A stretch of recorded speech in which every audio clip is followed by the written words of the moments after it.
મોજ મોજ કેટલા મેળી મને કૃપાથી કેમ પડી ગયો હવે આ તો મેલડીમાં તો કોક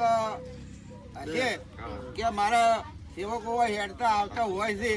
અને આગળ સેવા કરવા બિહારું કોઈ મને સપને ખબર નથી કે અમારા છોકરાને કોઈ ખબર નથી કે મેલડીમાંનો કેમ થાય કે ના થાય એવી કોઈ ખબર નથી પણ એ મેલડીમાં એવો અમારા છોકરાને ઉજવાયું એટલે કે હોય એક વખત નીકળ્યો કે હોય પોણીની તંગી લાગે છે તો હોય કેમ કર્યું કે મને કે હોય કેમ કરશે મેં કહ્યું હા આપણે મેલડીમાંનો કેમ થાય બરાબર તો આ મેલડીમાંનો કેમ કર્યો છે તમારા જેવા ભુવાજી વધાર્યા છે તો પછી અમારે એક વિષ્ણુભાઈ કોઈ પણ વધાર્યા છે બધા વર્ષો પણ વધાર્યા છે તો મને બહુ આનંદ આવ્યો મને બહુ મોજ આવ્યો શેક ને આમ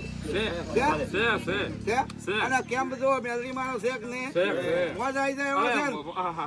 અને તમારા જવાનો બધાનો સપોર્ટ છે એટલે આવો નવો સપોર્ટ મારી મેલડીમાં રાખજો બોલો મેલડી